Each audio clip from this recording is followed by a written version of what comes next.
Sword of Coming, episode 252. Untuk melihat video selengkapnya, sahabat bisa kunjungi playlist yang telah Sabta Novel sediakan. Yuk mari, kita berimajinasi bersama dan masuk ke alur ceritanya.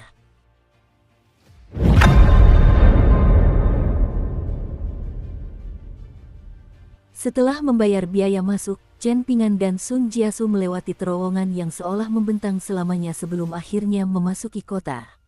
Dari sana, Sun Jiasu membawa Chen Pingan ke sebuah kereta kuda yang luas.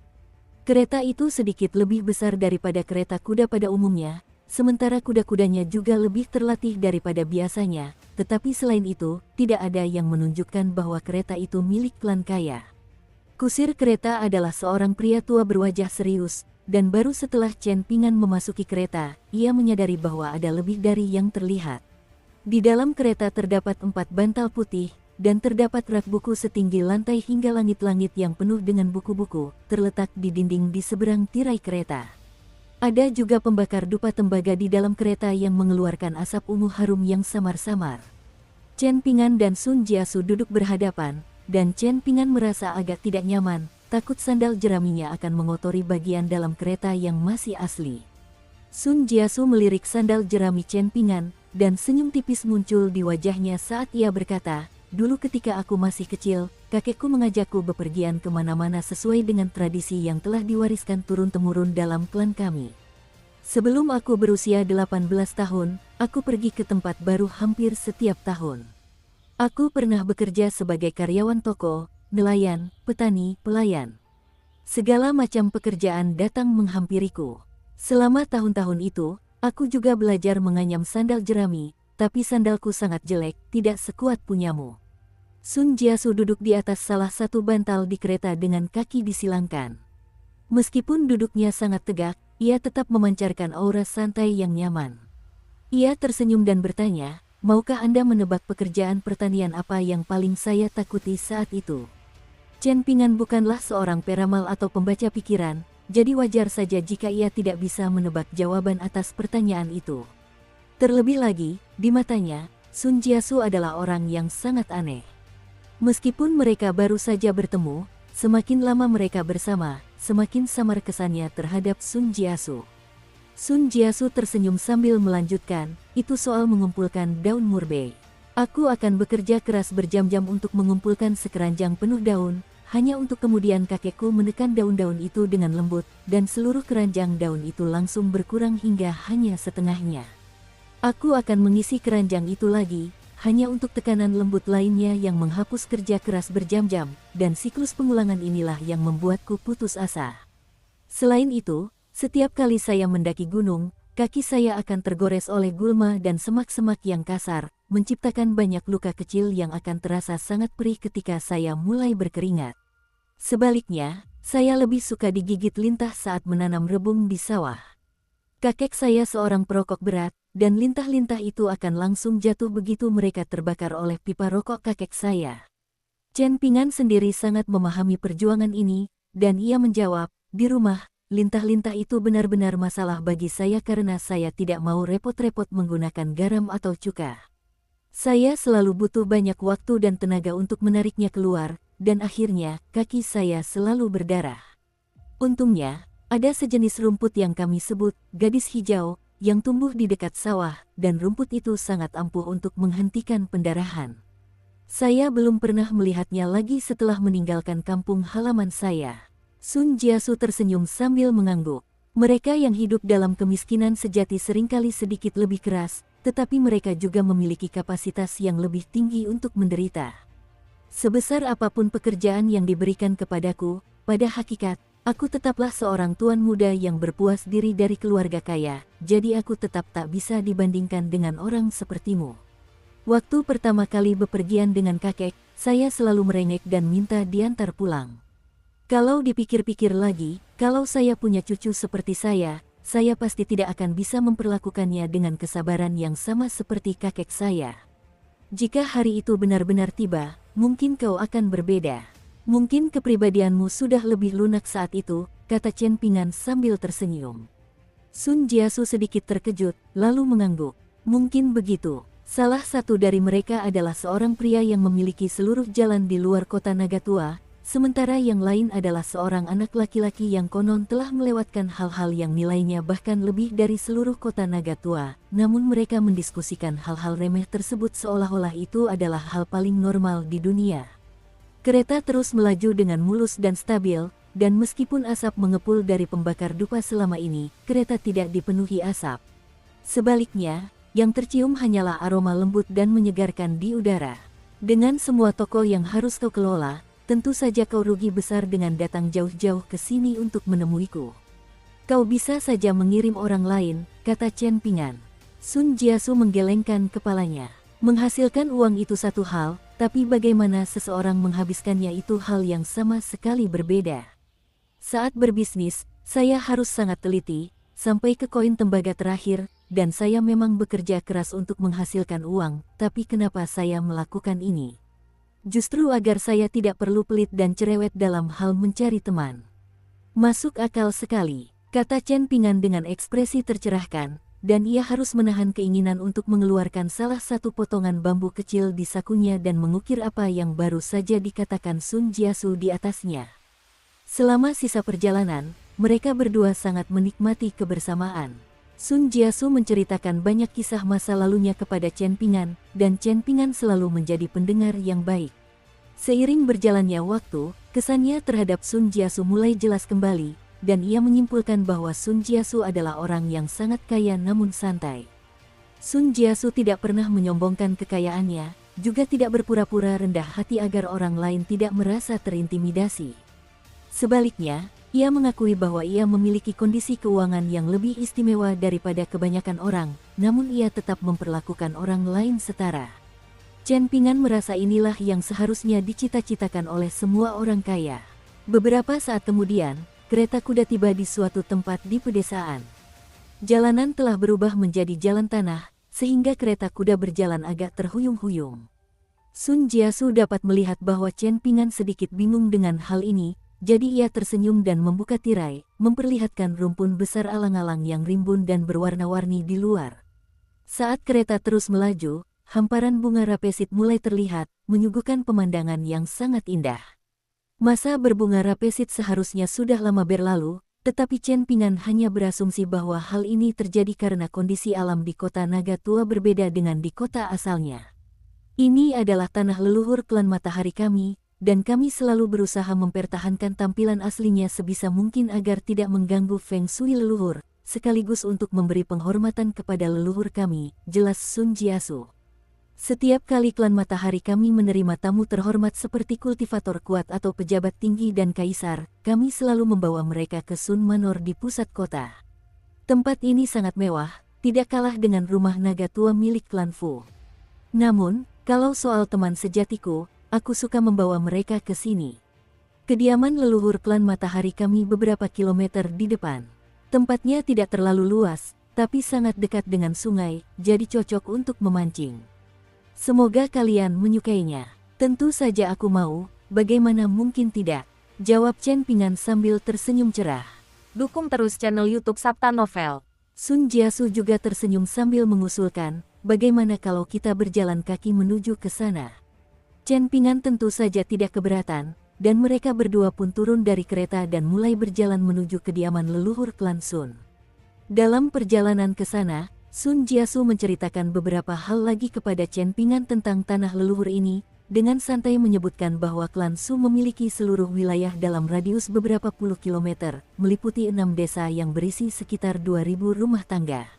Apapun yang dihasilkan rumah tangga ini, seperti benang sutra dan daun teh, semuanya dibeli oleh klan Matahari dengan harga sedikit di atas harga pasar, sehingga semua penduduk desa memiliki pendapatan yang layak dan menjalani kehidupan yang aman dan bahagia.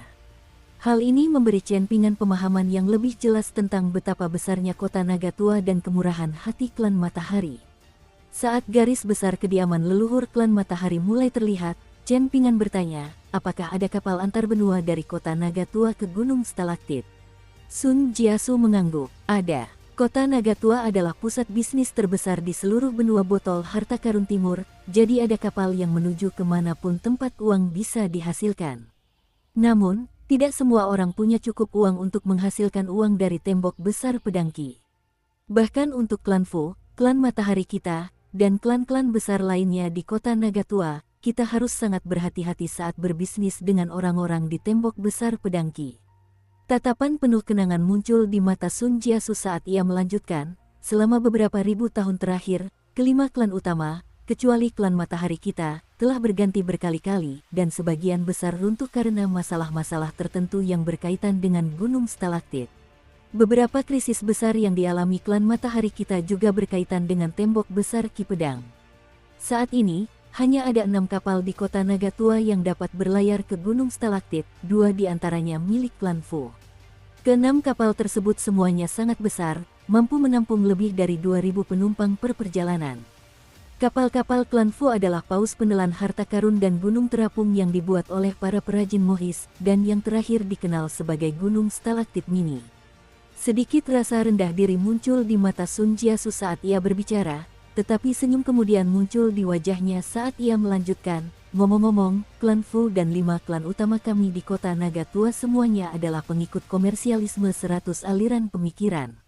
Oleh karena itu, tokoh-tokoh yang dihormati dalam klan kami berbeda dengan para bijak Konfusianisme yang disembah di kuil-kuil Konfusianisme. Namun, hingga kini, komersialisme masih belum dianggap sebagai ajaran resmi.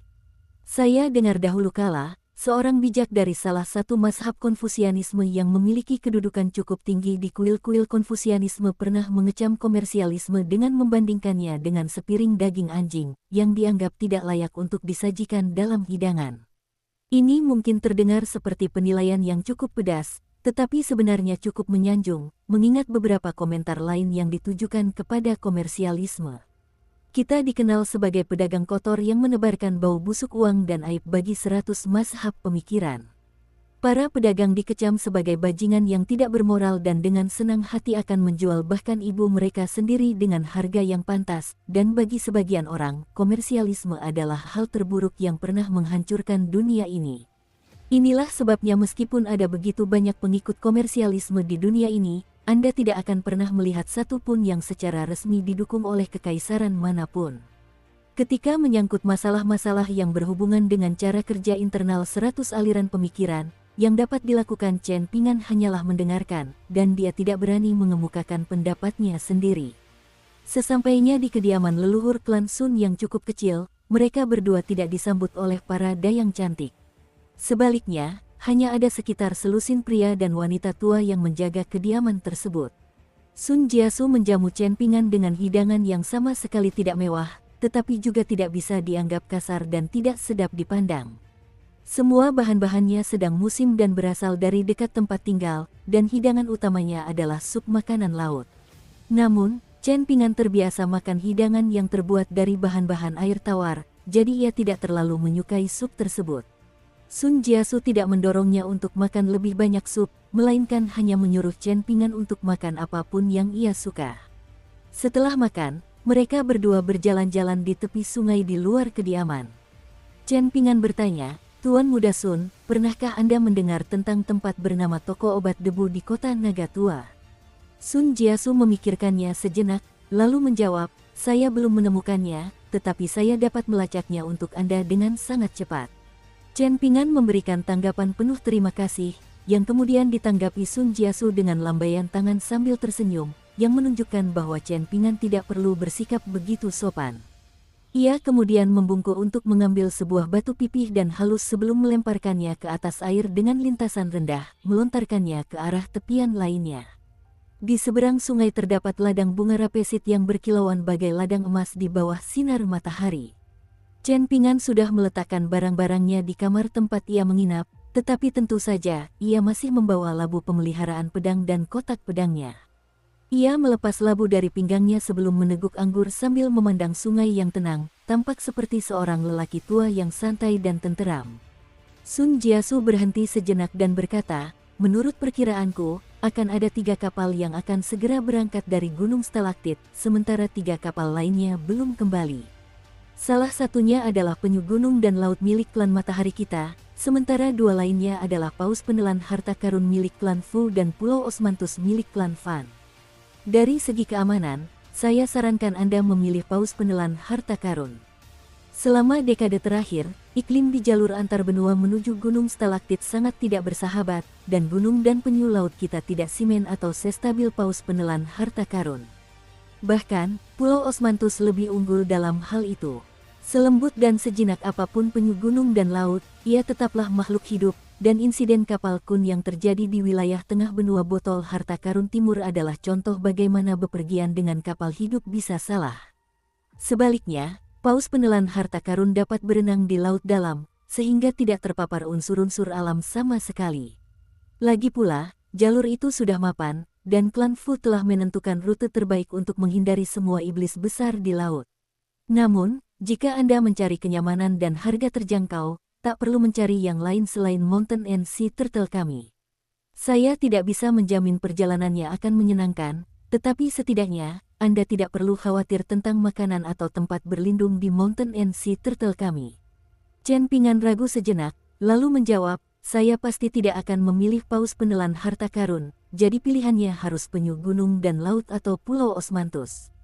Mengapa begitu? Sun Jiasu bertanya dengan ekspresi terkejut. Ekspresi agak malu muncul di wajah Chen Pingan saat ia menjawab, di kampung halamanku, aku hampir membunuh Fu Nanhua, jadi mustahil aku berani naik kapal mereka. Sun Jiasu menggenggam erat bahu Chen Pingan sambil berseru, Chen Pingan, aku telah bertemu banyak pahlawan muda yang berani, namun tak ada yang seberani dirimu. Chen Pingan menghela napas pelan mendengar ini. Dari apa yang baru saja dikatakan Sun Jiasu, jelas terlihat bahwa Fu Nanhua bukanlah seseorang yang seharusnya ia ganggu. Sun Jiasu menahan tawa, tetapi akhirnya ia tak mampu melakukannya. Ada lebih dari satu calon pewaris posisi penguasa kota-kota naga tua, dan ada juga beberapa orang yang memenuhi syarat untuk mewarisi jubah naga tua itu, tetapi semua orang tahu bahwa Fu Nanhua adalah orang yang sangat dihormati oleh Tuan Kota Fuqi, dan salah satu patriark klan Fu, yang memegang alat sudo surgawi, adalah guru Fu Nanhua. Meski begitu, patriark itu telah mengasingkan diri selama beberapa tahun terakhir, dan kabarnya dia sedang mencoba menembus 5 tingkat atas. Karenanya, Fu Nanhua memiliki peluang terbaik untuk menjadi penguasa kota berikutnya. Dengan semua itu, aku sungguh terkesan, Chen Pingan. Jika kabar kau hampir membunuh Fu Nanhua tersebar, aku jamin kau akan menjadi nama yang terkenal di separuh benua dalam waktu sebulan. Saya lebih suka tidak memiliki reputasi seperti itu, jawab Chen Pingan dengan ekspresi pasrah. Sun Jiasu tertawa terbahak-bahak sambil melanjutkan, saya sudah bertemu Fu Nanhua berkali-kali, dan bisa dibilang kami berteman cukup dekat. Tentu saja, Liu Baqiao adalah teman yang jauh lebih saya sayangi daripada Fu Nanhua. Reaksi pertamaku saat mendengar kemalangan Fu Nanhua adalah tertawa, yang jelas menunjukkan bahwa aku bukan orang baik. Jadi, sebaiknya kau berhati-hati di dekatku, Chen Pingan. Jika kau memutuskan untuk berteman denganku, pastikan kau tetap waras dan jangan terlalu cepat membocorkan rahasiamu. Sejujurnya, saya tidak begitu mengenal Liu Baqiao. Bahkan, kami baru bertemu 2 kali, aku Chen Pingan.